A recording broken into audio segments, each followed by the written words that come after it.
Hi అండి. నమస్తే అండి. సో, మన ఛానల్ అయితే చాలా అంటే చాలా డిజైన్స్ నేను అప్లోడ్ చేశానండి. హ్యాండ్స్ డిజైన్లు, latkan designs and also back neck designs.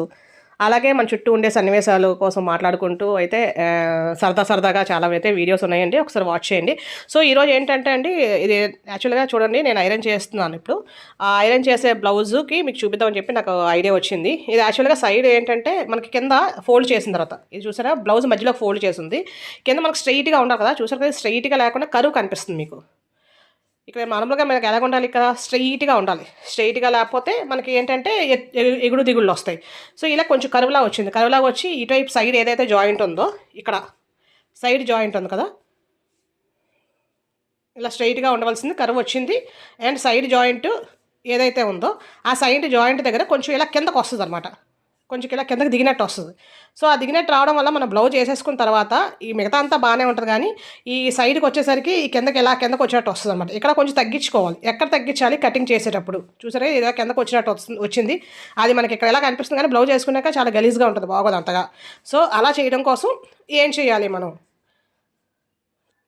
So, చూడండి, అదే బ్లౌజ్‌ని మనం ఓపెన్ చేసి చూసారు కదా, కరువు మీకు కరెక్ట్‌గా కనిపిస్తుంది కింద నడుం దగ్గర. నడుం దగ్గర మధ్యలో పైకెళ్ళినట్టు వచ్చి అటుపక్క ఇటుపక్క మనకి కొంచెం కిందకి దిగినట్టు వచ్చింది. కానీ అలా వస్తే బాగుండదు కదా బ్లౌజు. అలా వస్తే మనకి వేసుకున్న తర్వాత అది ఎంత మంచి బ్లౌజ్ అయినా సరే దాని లుక్ పోద్దనమాట. చూసారు కదండి, ఓపెన్ చేసి కూడా చూపించండి. అంటే ఎవరికైనా కొత్త వాళ్ళకి అర్థం అవుతామని చెప్పి నేను మళ్ళీ ఓపెన్ చేసి అయితే చూపిస్తున్నాను. ఇది యాక్చువల్‌గా ఈ బ్లౌజ్ మీద పైది పెయింటింగ్ అండి, వర్క్ అయితే కాదు. నేను తర్వాత చెప్తాను దానికోసం కూడా వేరే వీడియోలో. సో, ఇది మనం ఇప్పుడు ఏం చేయాలి అనేది, ఇది నార్మల్ బ్లౌజ్ నేను పేపర్ మీద చూపిస్తున్నాను. ఇది మనం నెక్ కోసం 2.5, భుజం కోసం 3 ఇంచులు పెట్టాము.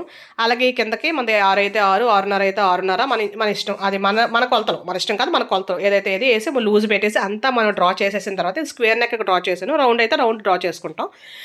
అలాగే స్క్వేర్ నెక్ పర్ఫెక్ట్గా రావాలి, ఇలా దగ్గరికి వచ్చినట్టు కాకుండా పర్ఫెక్ట్ రావాలని కూడా వీడియో ఉంది, చూడండి ఒకసారి. సో, ఈ కింద ఇప్పుడు మనం చెప్పేది ఏంటంటే ఈ కింద మనం ఏం చేయాలి? కింద ఏం చేయాలంటే ముందు నార్మల్గా మన బ్లౌజ్ ఏదైతే మార్కింగ్ చేసుకున్నామో ఆ మార్కింగ్ని నీట్గా చక్కగా కట్ చేసేసుకుందాం. కట్ చేసేసుకుంటే మనకి ఎక్కడ కరెక్ట్గా అక్కడ ఎక్కడ మనం మెజర్ చేయాలి అనేది తెలుస్తుంది అనమాట. సో, దానికోసం నేను కట్ చేస్తున్నాను. సో, ఇది స్క్వేర్ నెక్ అయితే కాబట్టి స్క్వేర్ నెక్ కింద వదిలేసాను. అలా చాలా నెక్స్ అయితే నేను ఆల్రెడీ మోడల్స్ అయితే ఎలా కటింగ్ చేయాలి, ఎలా మెజర్మెంట్ తీసుకొని ఎలా అంటే మెజర్మెంట్ ఎలా పెట్టి కటింగ్ చేయాలి చాలా వీడియోస్కి నేనైతే అప్లోడ్ చేశానండి. రకరకాల డిజైన్స్ అనమాట.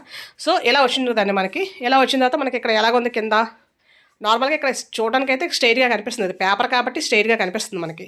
కానీ మన బ్లౌజ్ కానీ అలా స్ట్రైట్గా ఉండదు అనమాట. మనం వేసుకున్న తర్వాత కూడా అలా ఉండదు. సో, దానికోసం ఇటువైపు సైడ్ జాయింట్ ఎక్కడైతే వేస్తామో ఆ జాయింట్ దగ్గర ఒక 1/2 ఇంచు పైకి నేను ఒక మార్కింగ్ చేసి ఇక్కడ నుంచి ఇలాగా, ఇక్కడ స్ట్రైట్గానే ఉండాలి, ఇక్కడ నుంచి ఇలా పైకి వెళ్ళాలి.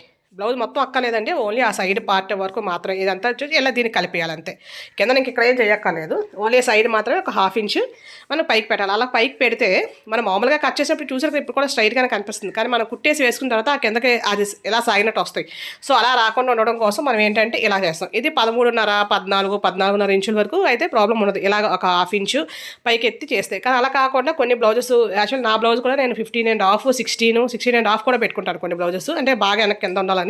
అప్పుడు మనకి ఏంటంటే ఇలా 1.5 ఇంచ్ పైకి, 1.5 ఇంచ్ 1 ఇంచ్ పైకి, ఫస్ట్ 1/2 ఇంచ్ పెట్టాం కదా, 1 ఇంచు లేదా 3/4 ఇంచు పైకి పెట్టి అప్పుడు మనం కట్ చేసుకోవాలన్నమాట. నేను ఫస్ట్ అయితే 1/2 ఇంచుది కట్ చేస్తున్నాను. అలా కట్ చేసుకుంటే మనకి ఇక్కడ చూసినప్పుడు కర్వలా అనిపిస్తుంది, కానీ మనం బ్లౌజ్ వేసుకున్న తర్వాత మనకి కరెక్ట్గా స్ట్రైట్ వచ్చి పర్ఫెక్ట్గా వస్తుంది అనమాట. సో, మన 16 ఇంచులు 16.5 ఇంచులు వెనకత్తలు మనం పొడ పెట్టినప్పుడు మన షేప్ బెల్ట్ దగ్గర కొన్ని తేడాలు వస్తాయన్నమాట. సో, ఫ్రంట్ కూడా కింద దిగిపోతుంది కదా, అలా దిగకుండా ఉండడానికి ఏం చేయాలనేది కూడా వీడియో అయితే ఉందండి. ఎవరికైనా కావాలంటే కనుక ఒకసారి వాచ్ చేయండి. సో, చూసారు కదండి, ఇది ఓపెన్ చేస్తే మనకి ఈ సైడ్కి వచ్చేసరికి మనకి ఇలాగా ఈ పైకి ఎలా ఎత్తినట్టు ఉందా అంటే కటింగ్ అలా స్ట్రైట్గా కాకుండా అలా ఉంది అని అనిపిస్తుంది. కానీ అలా అయితే ఏమి ఉండదని మనకి చక్కగా స్ట్రైట్గా వస్తుంది. అలాగే పెట్టి ఇప్పుడు నేను ఏదైతే చెప్పినో అలాగే కట్ చేసిన బ్లౌజ్ ఇప్పుడు మీకు చూపిస్తాను. చూసారు కదా, ఇది బ్లౌజ్. యాక్చువల్గా ఇది బోట్ నెక్ బ్లౌజు. ఇది చూసారు కదా, కరెక్ట్గా స్ట్రైట్ వచ్చింది మనకి. బోట్ నెక్ ఫ్రంట్ ఓపెన్ అనమాట. యాక్చువల్గా కొన్ని బ్లౌజెస్ బోట్ నెక్ పెట్టాను, మామూలు నెక్కకి పెట్టి ఫ్రంట్ బ్యాక్ 2 ఓపెన్ పెట్టాను. అలా 2 ఓపెన్ ఎందుకు, ఎలాగా, అసలు దాని స్టోరీ ఏంటి అనేది కూడా చాలా వీడియోస్ అయితే నేను అప్లోడ్ చేశానండి. ఎవరికైనా కావాలంటే కనుక ఒకసారి వాచ్ చేయండి. అలాగే బోట్ నెక్లో డిజైన్స్, నార్మల్ నెక్లో డిజైన్స్ అయితే కూడా అప్లోడ్ చేశానండి. ఒకసారి ఎవరికైనా ఇంట్రెస్ట్ ఉంటే కనుక వాచ్ చేయండి. ఇప్పుడు నేను చెప్పినట్టుగా పెట్టి చేస్తే మనకి ఇలా వస్తుంది అనమాట. అలాగే బోట్ నెక్కి ఫ్రంట్ నెక్ బాగా లూజ్ అయిపోద్ది చాలా మందికి. సో, దానికి ఏం చేయాలనేది కూడా నేను వీడియో అయితే అప్లోడ్ చేశానండి. ఎక్కడ ఫాలో అవ్వాలి 3 టిప్స్ అని చెప్పి నేను ఒక వీడియో పెట్టాను బోట్ నెక్కి. సో, ఇదే ఇప్పుడు నేను చెప్పింది ఇదండి. చూసారు కదా, ఇది ఫ్రంట్ ఓపెన్ మీకు కనిపిస్తుంది కదా, ఇది బ్యాక్ అనమాట. యాక్చువల్గా ఫ్రంట్ ఇది కొంచెం deep neck, back boat neck అనమాట. అలా వచ్చినప్పుడు మనం నెక్ ఎలా పెట్టుకోవాలి, ఎందుకంటే బోట్ నెక్ పెట్టినట్టు నెక్ పెట్టేస్తే మనకు ముందు చాలా లూజ్ అయిపోద్ది. సో దాన్ని కూడా నేను అప్లోడ్ చేశానండి. ఇది చూసారు కదా, వెనకాల హుక్స్లు ఉన్నాయి, ముందు హుక్స్లు ఉన్నాయి. అసలు ఏంటి దీని కథ అనేది కూడా నేనైతే అప్లోడ్ చేశానండి. అలాగే దీనికి పఫ్ హ్యాండ్స్, ఇది యాక్చువల్గా తక్కువ క్లాతే ఉంది, ఎందుకంటే బోట్ నెక్కి ఎక్కువ క్లాత్ తీసుకోవడం పడిపోయడం వల్ల మనకి నెక్ పైకి వెళ్తుంది కదా. సో ఈ తక్కువ క్లాత్తోనే మన పైన చిన్న పఫ్ కోసం ఏం చేయాలనేది కూడా నేనైతే అప్లోడ్ చేశానండి. Thank you for watching. అలాగే నచ్చితే కనుక సబ్స్క్రైబ్ చేసుకోండి.